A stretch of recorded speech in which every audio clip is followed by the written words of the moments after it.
Okay, everybody, good evening. We're up to page 59A, and we're continuing our journey about things that women would usually wear, whether they're allowed to wear them at Reshut Rabim on Shabbat, or they considered carrying or not. Well, we went on a tangent, and our tangent now is regarding a bell that might be used, worn as an adornment, but perhaps the clapper fell out. So here's the cases. I forgot to show you the pictures yesterday, so it wasn't so clear. But now we have the pictures. Okay, there's a Tosefta that talks about putting bells in a baby crib, so you'd shake it and fall asleep. Also in a mortar and pestle, so that when you're banking, the bells would shake and it would make a rhythm, and then that would get you in the mood to grind it well. Also, a little baby bib had one, as well as the Sefer Torah, as we still have today. So all these things get the bells, and these bells are mikabel tumah. If something touches them that's tameh, then they would become tameh because they are utensils. Okay, which makes sense. But the question is, what happens if the clapper falls out? And I'm looking for that Tosefta that said, I'm sorry. The Tosefta said that if the clapper falls out, it's still tameh. It was up on this page. I'm sorry, not making it dizzy. I'll be done soon. Here it is. This Tosefta here says if the clap in belehen adain tumata alehem. And our question is, why, if you have a bell, right, it has a clapper in it, I understand it's a musical utensil, right? That makes sense that would be tameh. But if the clapper fell out, then what good is it, right? It's like a broken item. So what's the point? And so we saw, the last thing we saw yesterday was one answer, that Rava says it's still a bell, because even if the clapper is not inside, I can take the bell and bang it on a clay vessel and it'll still ring. So it's still called a bell. And not only did Rava say that, Itmar Nameh, top of 59a, Amar Rabbi Yosef, Rabbi Chanina, Il Vera'ui Lahakisho Al Gabeh Cheres. Rabbi Chanina, the first generation Amorah, already said the same thing, that you can knock it. Rabbi Yochanan, however, first generation, a little bit later, Amorah says, Il Vera'ui Gameya Bomayim Let Latinok. You can turn it upside down, it's a little cup. Not enough for an adult to drink, it's only very little, but for a little kid, you can give the kid something to drink. All right, now there's a difference between these two opinions. So the first one says, Rabbi Chanina says, you're still using it as a bell, even if it has no clapper. The second one, you're using it for something entirely different. So now we're going to get into a philosophically interesting discussion. You know the old philosophical thing about the toaster. I remember when I was in high school, my older brother Jack was in Columbia University. And so I went one day with them to college, and they're in the philosophy class. There's a big lecture hall, discussing. What's there? This topic of discussion. You have a toaster, and then the door breaks. You replace the door. The back breaks. You replace the cord breaks. Eventually, you change the whole thing. When is it a new toaster? Right? I was like, this is what they talk about in college. This doesn't seem so difficult. And okay, so the idea here is, right, when you have the same utensil, but you use it for something different, is it now considered a different utensil altogether? And will it change its status from tameh to being tahor? Okay, so that's a very interesting question, and that's the discussion here. Rabbi Yochanan, Rabbi Yochanan, lo ba'eh me'en melacha rishona. Hold it. You just said that according to Rabbi Yochanan, it retains its status. It's still a utensil, even when I'm using it for something completely different. Does Rabbi Yochanan really think that?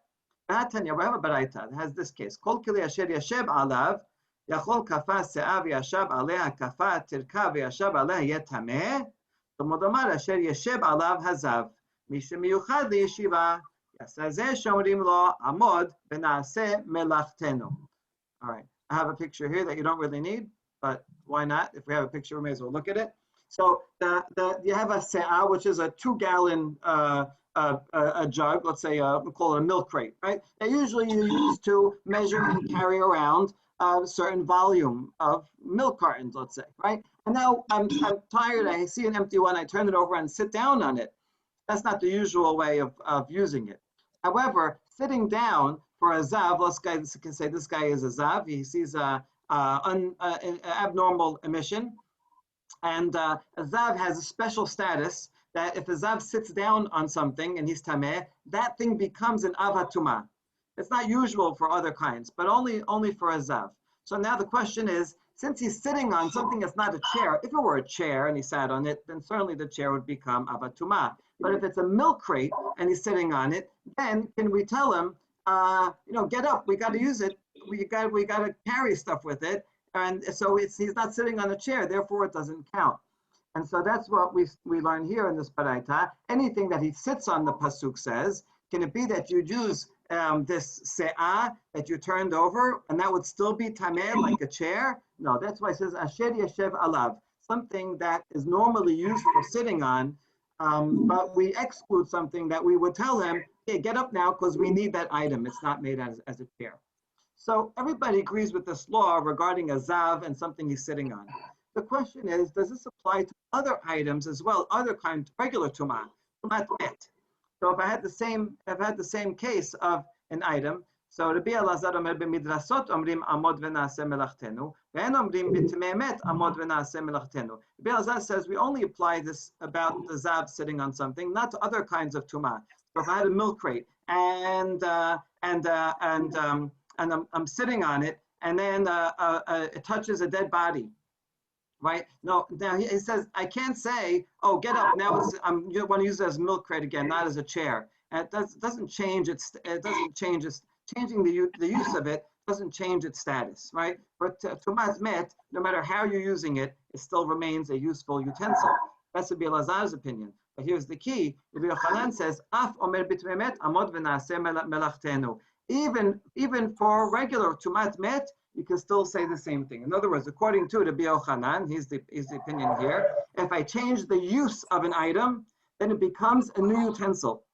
And so when I was sitting on the milk crate and it became tameh met, and I could just go say, hey, get up, I have to put some stuff in there. Now it becomes a new utensil. It's not tameh anymore. So we see that the tumah status only carries over if I'm using it for the same purpose that I was intended for it to begin with. And this is a contradiction, because up here, Rabbi Yochanan says, if I have a bell and the clapper fell out, I can use it as a little cup for a kid. But now it's changing its use. It's a new item, right? Philosophically, it's a new utensil. And so therefore, just because it was tameh before as a bell, now it should not be tameh anymore, because now it's a cup. Everybody good? So we have a contradiction between these two statements of Rabbi Yochanan, and we answer it and say, Ipoch kamaita. You know what? Up here, we must have gotten the names wrong. It must be Rabbi Yochanan who says the first answer that says you can still clap it, bang it against something, can make a noise, or stameh because it's still a bell. As Rabbi Chanina that said the second one. And that way, Rabbi Yochanan is consistent. He always thinks that it has to have the same usage. All right, good. So we switch the first, but then the Talmud wonders, why'd you switch the first one? Why not switch the second source? This source here between Rabbi Elazar and Rabbi Yochanan, just switch these two opinions around and say that Rabbi Yochanan's the one that thinks that even if you change the use of the utensil, it remains the same status of tumah. And then that would be consistent with what I said above, that now you use it for a cup. Right? Why did you choose which one to switch around? Actually, we have the other third source, from which we will learn that Rabbi Yochanan thinks it has to have the same usage as before in order to retain the same status. And change usage, then it loses its status, becomes tahor. And this case is sandal shel behema shematechet tameh. You have an animal that has a little shoe, a piece of metal that goes on its hoof, and now it comes off, and you want to use it for something else. The main chazi, what can you use it for? You could use it as a cup, not a normal cup. You wouldn't use a shoe, right? Something that an animal wore to drink out of. But if it was a time of war and the animals are wearing these things, then you still might use it. So therefore, it still has the status of tum'ah because it's a useful item. That's the second opinion is Rabbi Hanina says, you could put a little oil in it and pour the oil using it. He says,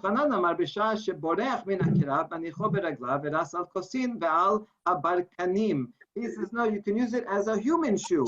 If you're really, really running away and you don't have time to put your shoes on, you don't have shoes, so you take this, it's made out of metal, and you can run on top of thorns when you're running out of the battlefield. Okay, so what you see here is interesting that Rabbi Yochanan says, in order for it to still be used, it has to be used as a shoe, right? It was an animal shoe, you could use it as a human shoe. So therefore, we see that Rabbi Yochanan is of the opinion that any utensil has to be used for the same purpose that it was used before, and unlike the first two opinions that says it will be used for a different purpose. Okay, now a practical difference between Ma ben Rav Rabbi Hanina, in what case would they disagree? If this little shoe of the animal is disgusting, if it's dirty, you would not use it to drink water, but you still may put oil in it and use the oil to smear on your skin.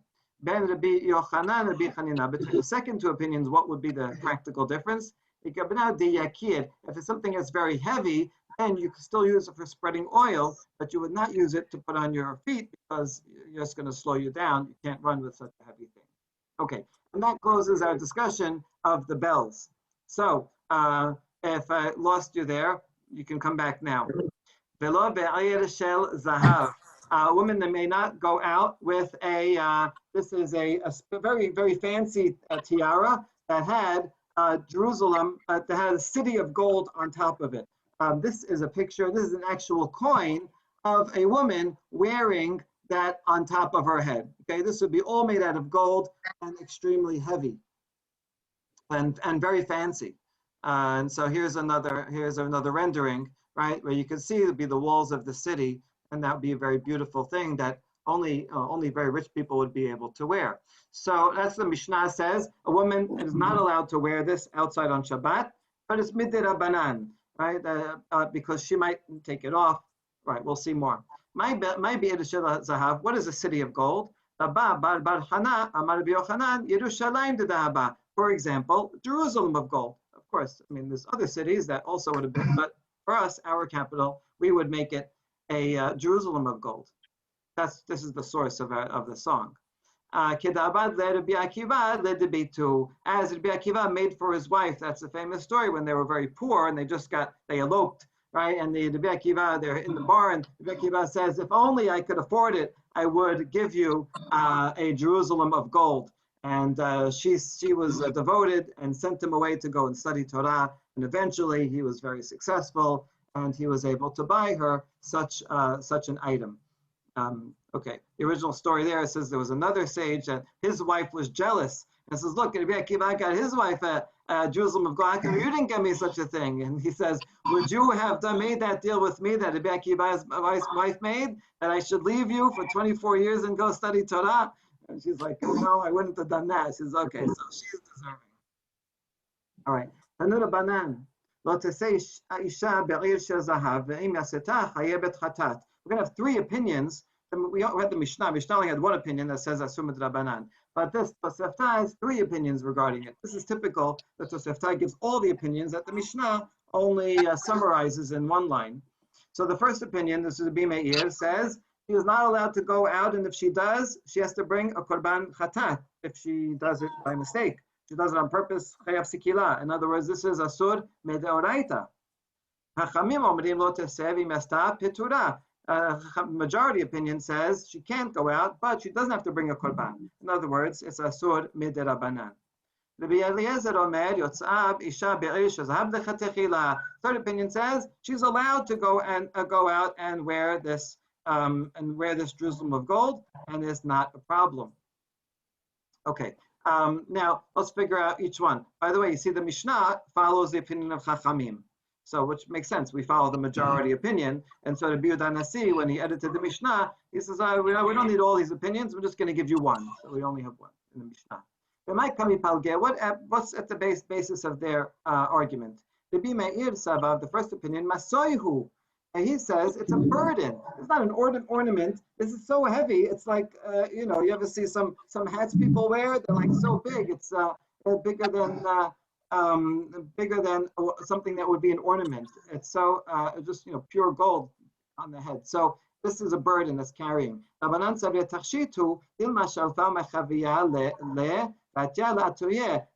an ornament, and it's a very special ornament that a woman, when she's walking in the streets, is going to see her friends and she's going to take it off to show them, hey, look at this amazing thing that I got for Mother's Day.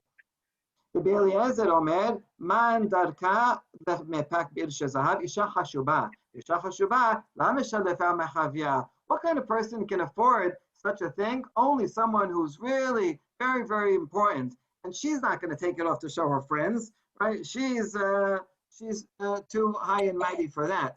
She's going to ignore her. She's going to, she's too snobby. She's not going to show off for anybody. Okay, so that's why he thinks it's totally allowed. Good. Now we have a related item, a kilila, which is also a kind of tiara, not as fancy as a Jerusalem of gold.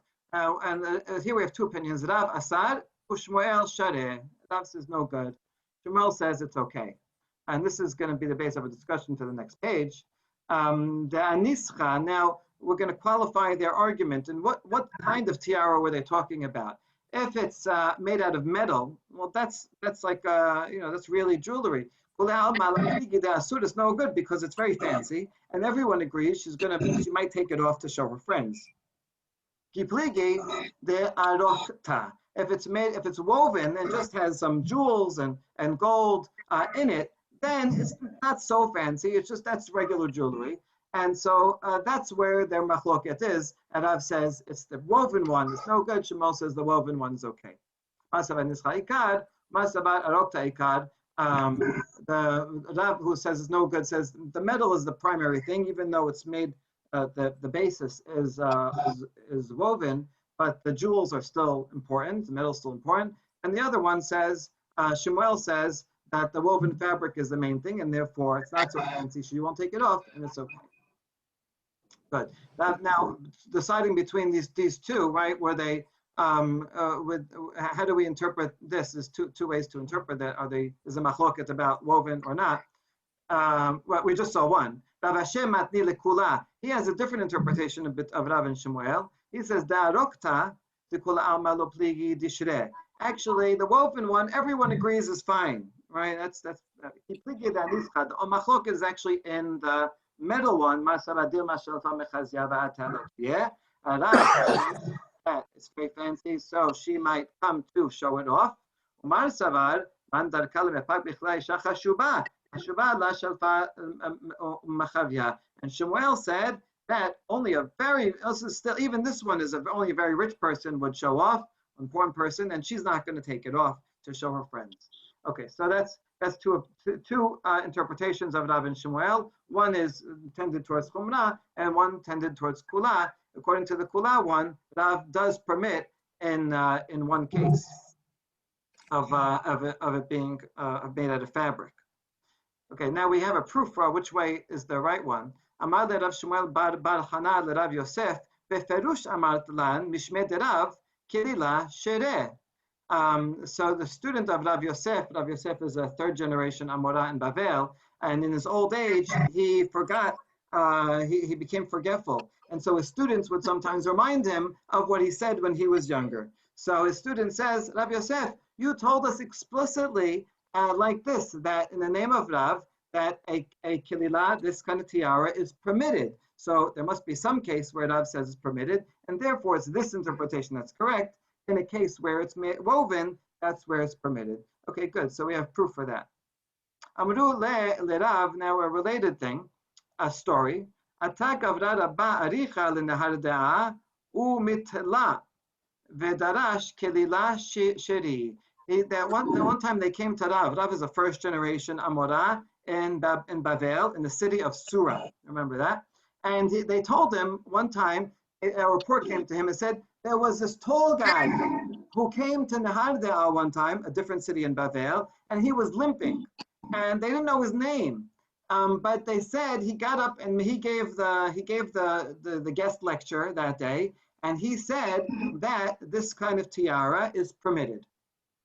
So Rav says, I know who that is. Who is that? Who is a great man who is tall and limps? That is Levi. Okay. So Levi had his other story somewhere else that Levi became limp because he was demonstrating how the Kohen Gadol on Yom Kippur would prostrate all the way down. Some kind of special technique. It was very difficult to do, and he must have torn something, and he limped after that. Okay, now we learn not only this halacha that tiara is allowed, but something else. Historically, Shema Mina nach nafshe de Rabbi Afes. That Levi came from Israel, and he was studying in the yeshiva of Rabbi Afes, and his chevruta was Rabbi Chanina. So he said, if Levi came here to Bavel, he moved to live. It must be that Rabbi Afes died. He was the Rosh Yeshiva. Rabbi Chanina Beresha, and Levi's former chevruta then was elevated to become the Rosh Yeshiva. And Levi didn't have anybody to study with. There was nobody else that was his equal. And so that's why he moved came to Bavel to Nahar De'ah to study. Right? In other words, we didn't actually know any of that, but just from the Levi showing up, we can figure out what happened back in Israel. Okay, Vidilma, hold on. Is that really a necessary conclusion? I like how they're using Talmudic logic to figure out, just current events that are happening across the border. Oh, Vidilma, Rabbi Chanina. No, maybe it wasn't the Rosh Yeshiva Rabbi Afes that died. Maybe Rabbi Chanina, his Chavruta, that died. Rabbi Afes, Rabbi Afes is still Rosh Yeshiva. But Levi had no Chavruta because his Chavruta, right? Rabbi Chanina died. And that's why he came here. How do you know Rosh Yeshiva died? Maybe his Chavruta is the one that died. Poor guy, we just killed him based on logical reasoning. No,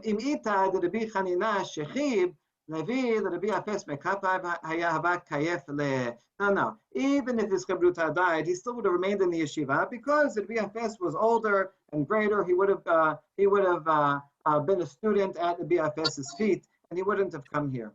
And that's one reason. The second, Betur Rabbi Chanina la sagile de la malich. Rabbi Chanina didn't get, it's impossible that he didn't get a chance to be the king, melech. This is what they say to be a Rosh Yeshiva. They use the verb melech to reign over. Right? That's how much esteem that they had for the head of the yeshiva. And so it's impossible. Rabbi Chanina needed to have a turn to be Rosh Yeshiva because the Chiyava kan nafshe de Rabbi when Rabbi Nasi, when he died, and he's the head of the main yeshiva in Israel. Amar Chanina Rabbi Chamaya Teberosh. He said, like at his deathbed as well, is that Rabbi Chanina should be the Rosh Yeshiva. And so he wasn't right away. Rabbi Afes was, but eventually there has to have a turn because if a great tzaddik like Rabbi said it must come true. As the pasuk says in Iyov, Behu b'sadikim b'tigzad omer v'yakom lach. If they say something, then it has to be established. And therefore, it must be the first case that it's Rabbi Afes that died. Rabbi Chanina then was elevated to be Rosh Yeshiva. He got his turn. And that's why Levi came, because he's not going to stay in the yeshiva with his equal as Rosh Yeshiva, and he has no chavruta, so that's why he came to Bavel. Okay, good. Now, Levi he moved to Bavel, he moved to the city of Nahar De'ah. Remember, Rav is in Surah, he's in Nahar De'ah, and he got up and he made a drasha, as we mentioned before. He says, Kililah Shereh, this tiara is permitted to wear on Shabbat outside. Right after he said this drasha, the news spread. From the whole city of Nahar De'ah, there were 24 women that were so excited by this kula. They went and they got the tiaras and they wore them outside on Shabbat. Derash Rabba bar Abu b'Mchoza Kilila Shereh. A different rabbi who lived in Mechoza, he made also the same drasha. He said that the tiara is allowed. And 18 women came out wearing it from one single street. So what does that show you? That Mechoza was a much richer town, right? The whole one street in Mechoza had almost the same number of rich women than the whole city of Nahar De'ah. Okay, that Mechoza is a suburb of Ctesiphon, and Ctesiphon is one of the capitals of the Persian Empire. So it was a very, very important metropolitan city, and a lot of wealth there. And so you can see that the Jews that lived in Mechoza, near the capital, were also very wealthy. And this is great because they have a little story. The Talmud doesn't usually give us a lot of social history and tell us, what it was like to live in each of these cities. But just from this, you can tell a lot about it. And this is very stick in my mind because Professor Elman, Alav Hashalom, would always talk about Mechoza and the atmosphere, the socialization. He showed that the rabbis who lived in Mechoza were generally more open-minded, more associated with their surroundings than in other cities that were poorer and were more closed off. So you can tell a lot from a little story like this. So this visiting rabbi whose name they didn't know, Levi, was he visiting at the time? They didn't know his name? No, some people, they'd only heard, they didn't know him. He lived in Israel. So he shows up. He's a great rabbi, and he gives a lecture. And so they only remember, they forgot his name, but they knew he was tall and limped. Rav knew him. Rav knew him because Rav studied in Bavel, so they probably knew each other as students. Levi is a Dor HaMa'avar. He's between Tanaim and Amoraim, so maybe he's a little older than Rav. But then eventually he moved there. So, but he's in the Harda. The word gets to Surah, and there was some rabbi gave it to Rasha. We don't know who it was. You know who it is? Oh yeah, that's now we know who it is. All right, very good. Amar Rav Yehuda, Amar Shemuel, Kamra. Okay, now we're going to a new piece of clothing. Kamra, a belt, shireh. This is a woman can go out with this kind of belt. Ikadamre da arokta, ve'amar safra midi dehava talit muzhevet. This kind of belt, some people say it's a woven belt, and it may have has gold in it. And this is just like a talit that you're allowed to wear, and it has gold in it. Sometimes we have talitot that have the silver around the neck, but when they say talit, they mean any kind of clothing that they would normally wear, and so that's fine. That's not too fancy. And some say Shemuel's talking about a metal belt. Belts of kings are made all of gold, entirely gold. Here's an example. Well, this is just the buckle we have. And so that's also allowed. It has a functional use, even though it is very fancy.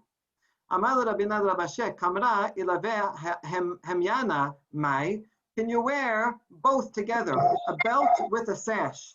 I don't have a picture, but you could probably imagine fancy Persian clothing with a large, red sash, and then a belt on top of it, right? And so, are you allowed to do that? Wear this double belt?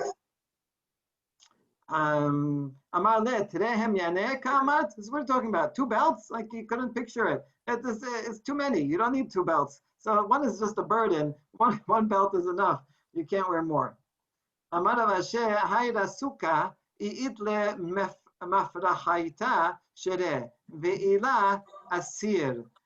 This kind of a short cloak, if it has straps and you tie it, then you can go out. But if not, then it's just an extra thing and it's not really doing anything. Okay, now back to the Mishnah. Velo bekatla. Okay, my katla, what is this katla? Man keta pare. A bib that would hang from the neck. Okay, you can't wear that. I guess you take it off. Nizamim, when it says nizamim, rings, is talking about these ma'af, nose rings. Also, women cannot wear that, midrabanan. This will be the last item we talk about today. A ring that has just a ring for ornamentation. There's no seal on it, a kind of seal that you would use to stamp a clay seal when you're signing something. So a regular plain ring, she's not allowed to wear, midrabanan. If it did have a seal, then that would be chayav mideoraita. That would be carrying because it's not an ornament. It's like walking around with a pen or with a stamp for a notary stamp, right? You can't walk around with that. Alma lav takshitu. Therefore, we learn that this is not something that's used for ornament. What do you mean? Is that true? We have Mishnah in Masechet Kelim that says Tachshite Nashim Temeim. Now we're not talking about laws of carrying, but laws of tuman tara, and this if it's a utensil, right? And so it says women's ornaments are considered utensils and therefore can become tameh. And these are they. Elohen tashchina nashim katlaot, those bibs, nizamim, which is regular rings, tabaot, nose rings, tabaot, regular rings, tabaot, the tabat ben sheyesh aleha chotam, ben she'en aleha chotam, ve'nizmei ha'af, and nose rings. But it includes both rings that have a seal and those that don't have a seal. And so looks like both are tameh, but you just said that only one of them. So this is a contradiction between two Mishnayot. Amar Rabbi Zera la kashya. Even though one's talking about Halachot Shabbat, one's talking about Halachot Tumah, they're related because if it's an ornament, then it's allowed. But if it's a utensil, then it would be Mekabel Tumah and not allowed. I think that's correct. Okay. So, Ve'amar Rabbi Zera la kashya, Rabbi Nechemia, Harabanan. These two Mishnayot must be by different authors. That's the only way to reconcile them. One of them is Rabbi Nechemia. What does Rabbi Nechemia say? Rabbi Nechemia is of the opinion that in general you don't go by the useful part of an item, but by the structural part of an item. As follows: the Tanya Ishel Matechet Chotama Shel Almog. Actually had this a few dapim ago. If you have a ring which is made out of metal, but the top of it, like this, so you can see in this picture, the top of it is made out of coral, which would not be mekabel tumah, right? Only the metal part. So that is tameh because you go by the ring part. He shel almog v'chotama shel matechet tehora. If the ring, the round part, is made out of coral and the top part is made out of metal, then it's tahor. In other words, according to this opinion, you go by the base of it. He says tameh no matter what in all cases. So what you see is that Rabbi Nechemia is the one that is the author of the Mishnah in Kelim, who says that any kind of ring is tameh, and it's the first opinion here of Chachamim. They are the author of our Mishnah that says it makes a difference if it has a chotam on it or not, and that's how we can solve it. But let's just finish this beraita while we are reading it. He said you always follow the stamp, the seal. If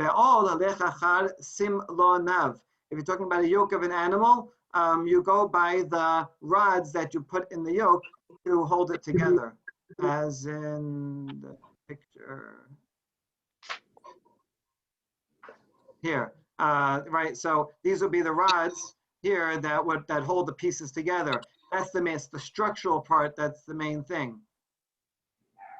Bekolab, with a hanging board, hanging board. This would be to show off ties and things here. Right, this is a display case. So you go by the nails. If it's a ladder, in other words, if the rungs are mikabel tumah, then the whole thing is mikabel tumah. Of the scale, you go by the chains of the scale. Chachamim say that it goes by the whatever is holding it up, and so they have a fundamental difference between which part of an item you emphasize for the laws of Tumah, and that what holds over for the laws of Shabbat as well. Let me just read this. The legal says, I was not determined by the component of the vessel, most significant in terms of function, but rather in terms of structure.